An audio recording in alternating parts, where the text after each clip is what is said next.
Today, is the alleged mental health crisis real?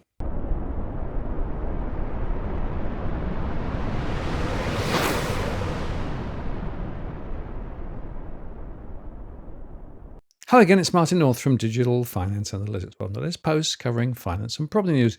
At the moment, we have some work going on in the studio with the power systems being upgraded and also the fibre connections are replaced as well. So we're off air real time. However, there are more than 5,000 shows in the DFA archive, and I guess that many of you won't necessarily have caught up with some of the really good ones. So what I'm doing is I'm going to replay some classic episodes over the next few days that really get to the heart of some of the critical issues that have driven my thinking over the last few years.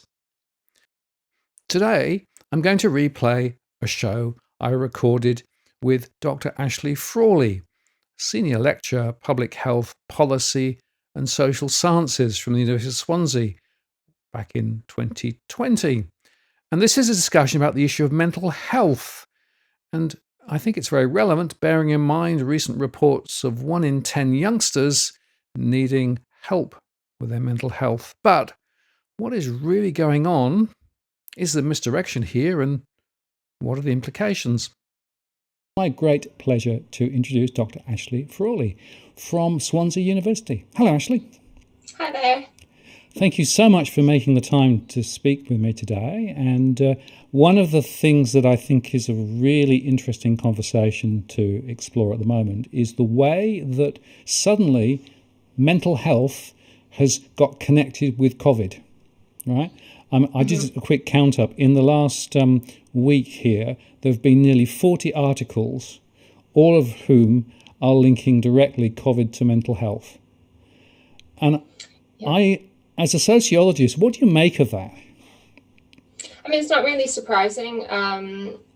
There's long been a tendency for the sort of therapeutic entrepreneurs to exploit disasters and crises around the world, and you can see actually sometimes in disaster situations after a natural disaster, there will be huge claims being made that people in that part of the world will need enormous psychological intervention to overcome PTSD and things like that, and it has happened that people are offered psychological help before they're offered the things that they're actually demanding, which is, contact. They want to trace their family members.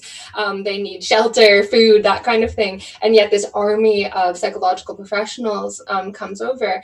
And there are also some very dubious results of these kinds of interventions, because certainly in many Western countries, we have a decline of tradition and a certain amount of individualization. So we are less connected to people around us. And, we have the old confessional, the priest that we would go to and sort of dump out all of our sins and our worries to has sort of declined. And so the professionals of everyday life have sort of filled that space. But in these other contexts, that's not necessarily the case. And what can happen is that those existing ways of coping, existing contacts, existing,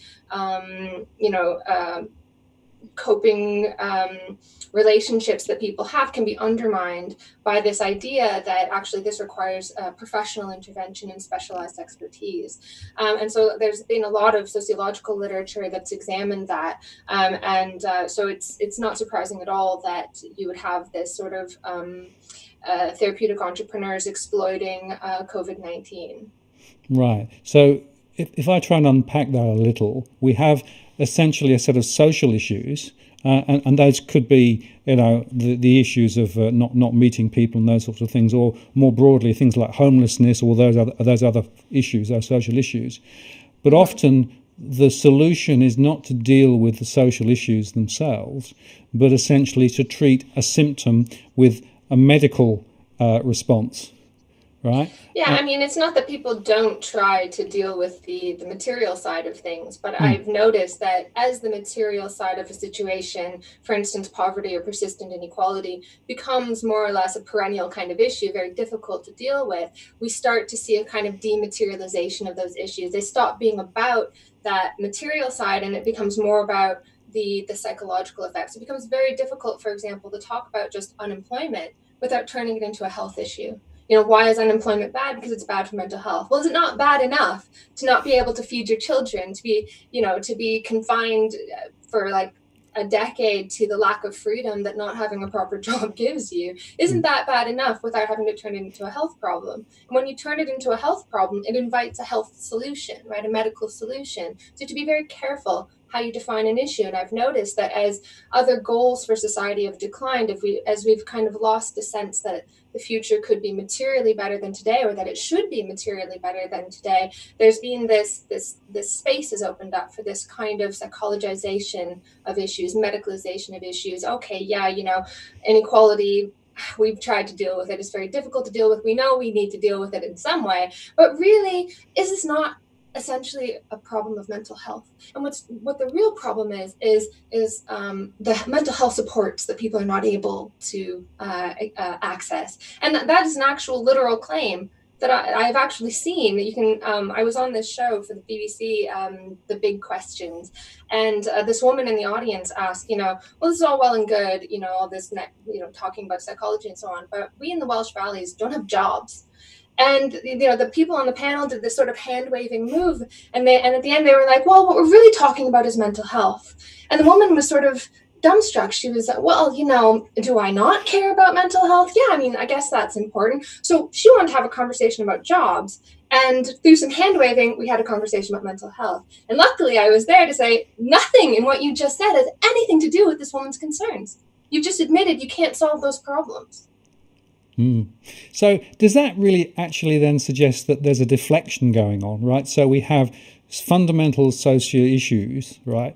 But we're actually trying to solve them by deflecting them into individual medical issues, and then give somebody a pill and say, there you go, we've solved the problem, when we haven't really solved it at all. That's what you yeah. It is and that's what I call it in my research. I call it a deflection activity. But what's interesting is actually they don't want to give people pills.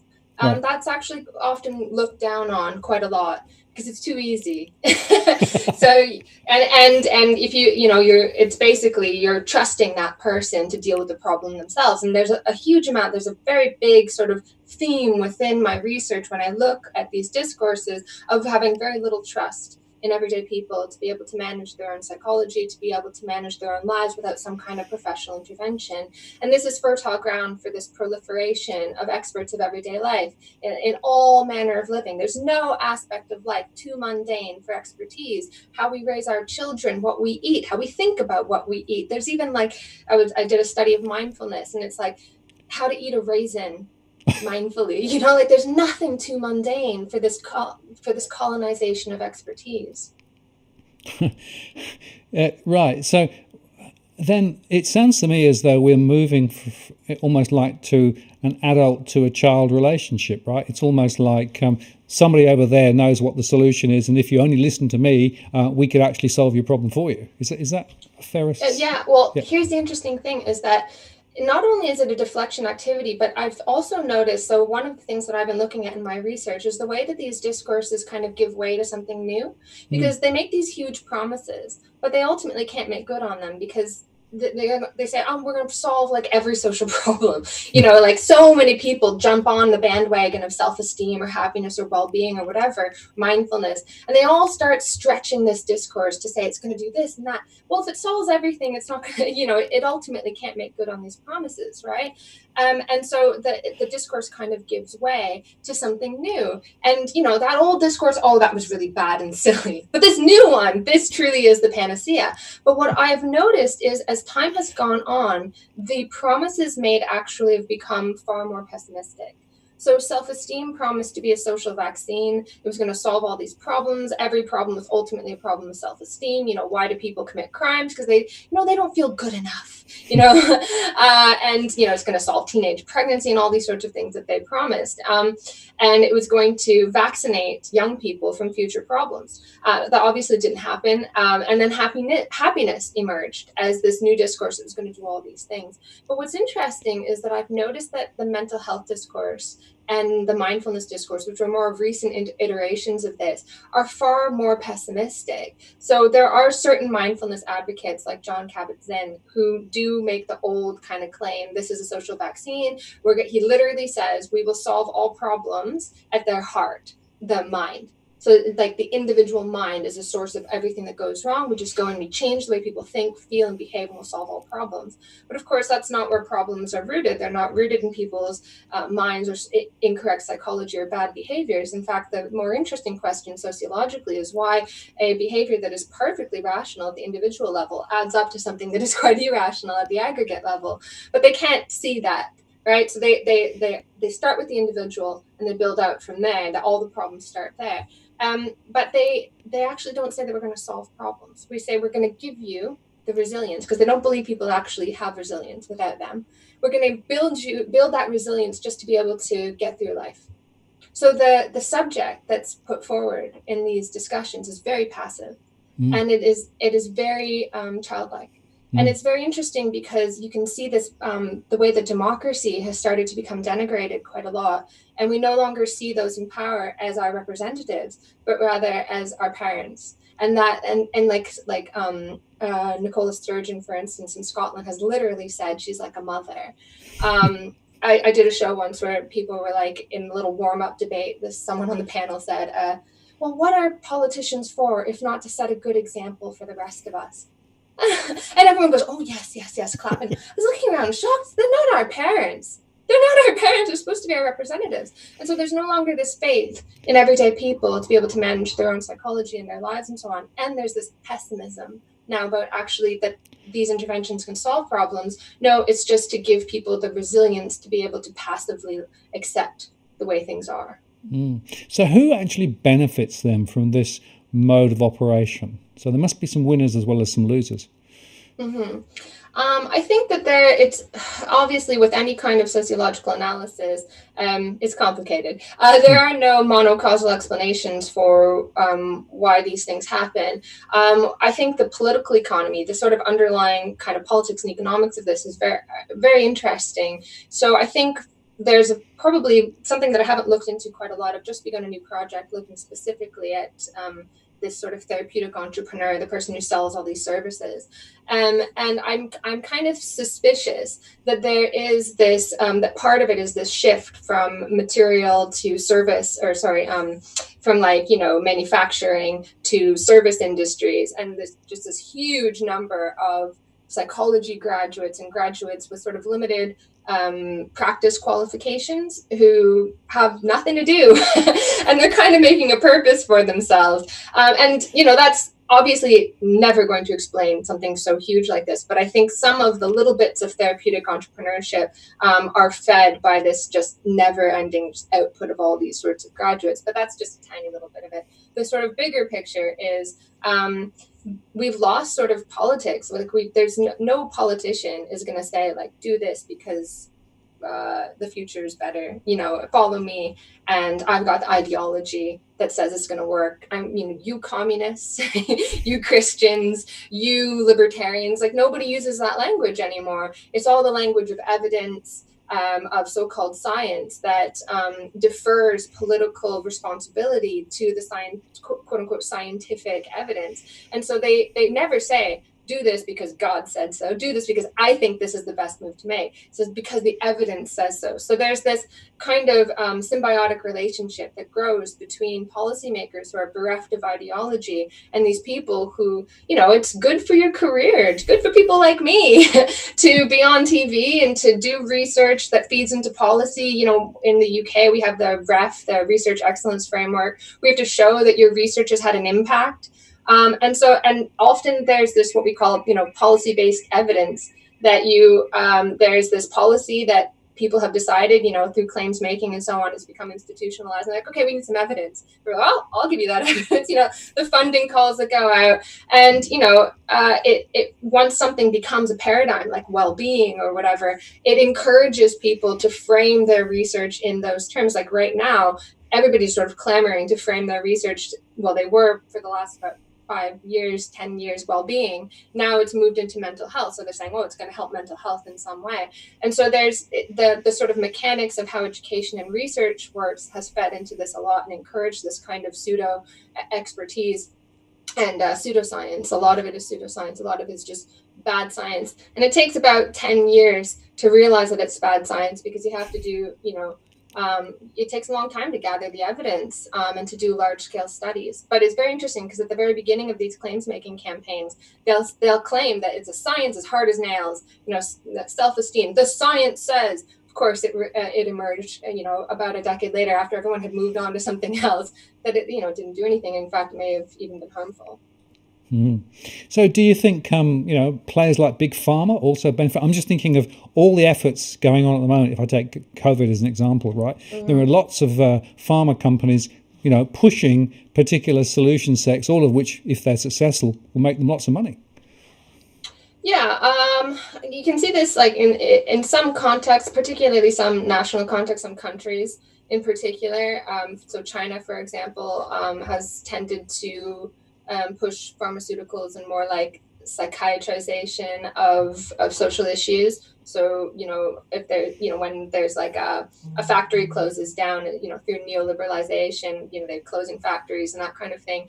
And the workers are obviously very discontent because they were promised a job, right? They had the right to work. And what that could be a very dangerous kind of thing, right? If these people band together, they could take over the factory, they could start a very large movement, and they have done, and they do. And so one of the things that the Chinese government has done is, they become very, very interested in sort of therapeutic ideas. Even my own book has been translated into Chinese because I don't think anybody's actually read it. Because if they did, they'd realize. But they just like translating tons of self-help literature and so on, training people in like various and sundry forms of therapeutic knowledge. Like, so you've got like therapist taxi drivers, therapist housemaids, these like cheap and expendable companions for middle-class ladies. And what they do is they individualize that discontent. So you have this very sad person, this bad thing's happened to you, we're very sorry about that. And this individual has this sickness. Instead of it being like, well, the factory closed down and now you've got nothing in your life, right? And a whole bunch of other people are in the same situation. No. It's you. And these feelings that you have are an illness. So you can see that kind of happening. So the state benefits from that, obviously, and pharmaceutical companies benefit from that. I don't really look into the pharmaceutical side of it. Part of the reason why I don't do that is that it's outside the remit. So I'm very much looking at interventions, the sort of like mindfulness practitioners, the hypnotherapists, and that kind of thing. There's a lot of very good research that looks at the psychiatry side of it. But part of the reason why I never did was that it always seemed very conspiratorial, like these big interests are pulling the strings when, they wouldn't have a market for pharmaceuticals if there wasn't a culture receptive to claims that your feelings are a kind of illness. But you made one really, really important point there, which is that by individualizing it, you then don't get social action, right? You don't get groups of people saying, hang on, we've all got the same problem. There's something bigger that we should be doing to drive change, right? Mm-hmm. So it effectively compartmentalizes and individualizes all the issues, and it keeps people quiet. To a certain extent, yes. It does. There is a form of anti-capitalism that I call a psychological critique of capitalism that says the main reason why capitalism is bad is that it makes people depressed or psychologically unwell. And I think that ultimately it also fails as a proper capitalist critique. Karl Marx has a great quote where he says it's the kind of critique that knows how to judge and condemn the present, but not how to understand it. And I think it really falls into that kind of critique because, it says, well, the present is quite bad because it makes us unhappy. Well, we don't know why. And also, if it constructs people as very passive and quite likely to become sick as a result of circumstances, which is ahistorical because human beings have been through really bad things in the past, and we didn't all become psychologically unwell. And in fact, human beings are pretty darn resilient. And it's also very disproportionate to the problem. So if the problem with capitalism is that it makes people psychologically unwell, not even everybody, which is the most amazing thing. For such an exploitative system, most people are actually doing pretty well. So the idea that you have to destroy the whole system and put something else in place because some people become psychologically unwell is incredibly disproportionate. And also, who's to say that what comes after isn't going to be equally, painful to the fragile human psyche? And what about the process of revolution? Do you think that's all fairies and butterflies? Absolutely not. And so it posits this very deterministic idea of what it means to be human. Bad thing happens, we get sick. It's not like that.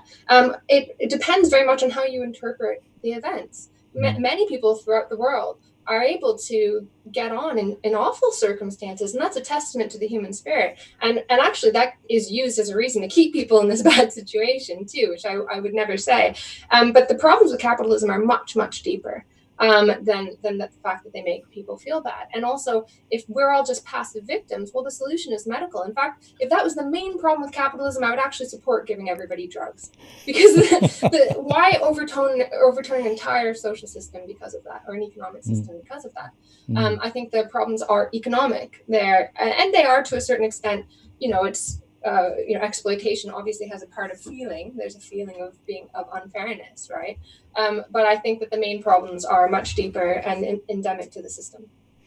Yeah, fine. Very interesting. And one other question I had was, clearly across society, there will be a small proportion of people who have real mental issues and need real help, right? So because of the widespread application of this thinking to the broader community, do you think the ones that really need it potentially don't get the right help as a result of that? Oh, absolutely. And we've actually seen that happen a lot of times. So what's happened with a lot of the claims making surrounding mental health is that the intense focus on well-being, which was supposed to be about, well, why have psychologists always focused on negatives? We should focus on what makes life go well. The reason why people focused on negatives was because they had the idea that once you got rid of problems, human beings could just get on with things, that they had the capacity to do that. The idea that you also have to focus on well-being and happiness and promote positive mental health says that without intervention, people are by nature sick or quite likely to become unwell, that we do not possess that capacity. And so what that's done is it's expanded the purview of expertise and intervention to everyone. So everybody could use this. And then services are like overwhelmed. And I've done some interviews with people in various counseling services, or what's now called well-being services. And they're like dumbfounded. They go, well, I've got people coming to me because their dog died. And I just want to tell them, you don't need professional help because your dog died. That's part of life. But the thing is that we've told them that they do, that as a responsible citizen, you are supposed to get professional help. And like that everyday people don't have that capacity to deal with other people's problems. And so you get people just being absolute jerks to each other. And they think they're being progressive, like, oh, I'm not qualified to deal with your problems. I'm not going to do that emotional labor. Like, what have human beings been doing for like tens of thousands of years, if not giving other people a shoulder to cry on? Now we've said, oh no, that requires professional intervention.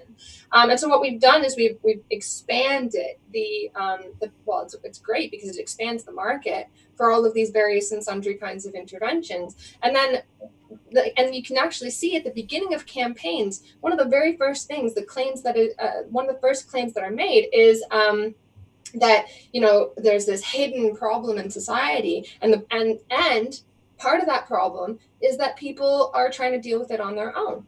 And so they say, no, get professional help.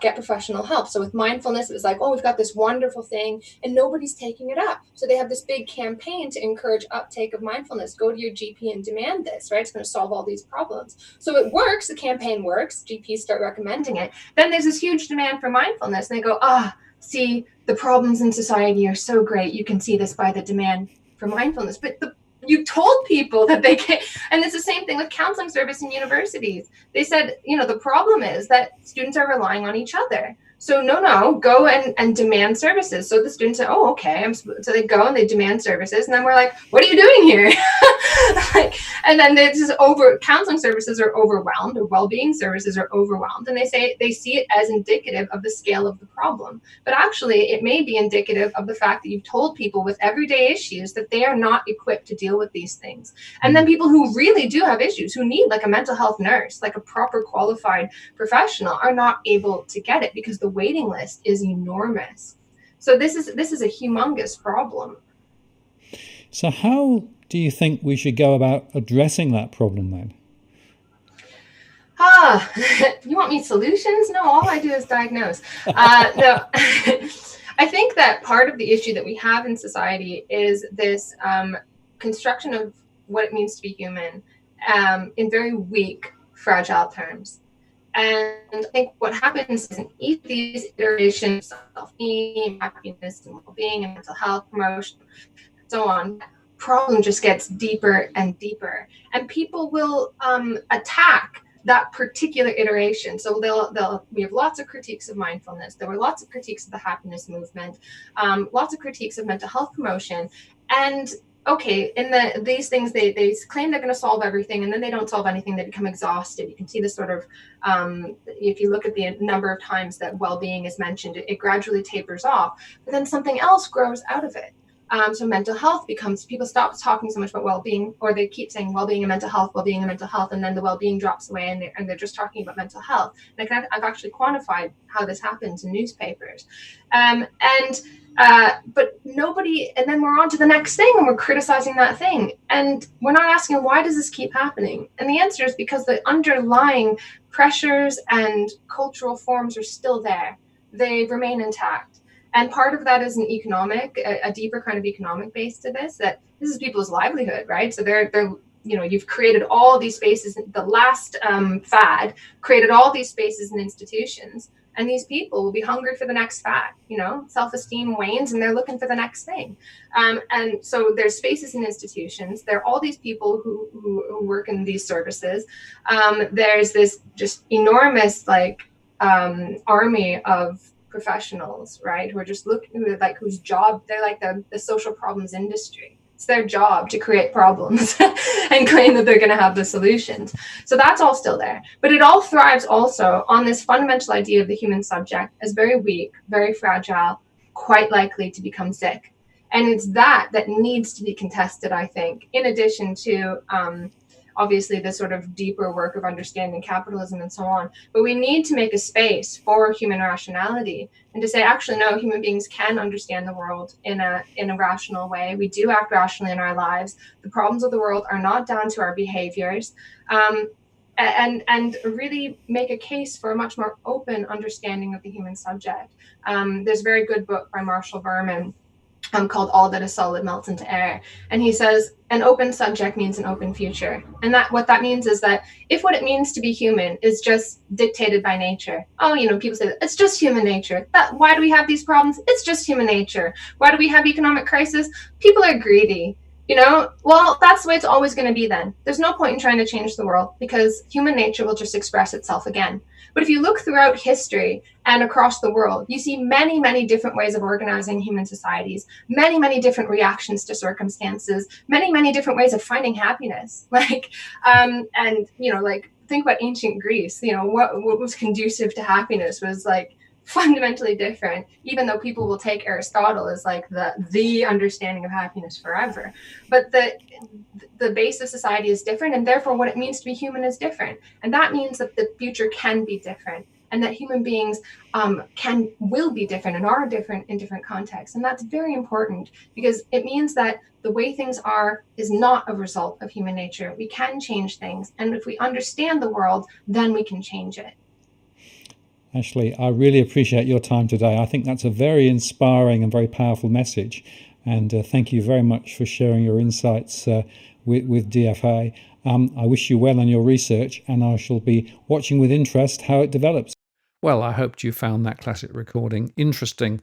There is so much that really has driven my thinking in recent years coming from this and other episodes. Check out the next one. I'm Martin North from Digital Finance Analytics. Many thanks for watching, and I'll see you again next time.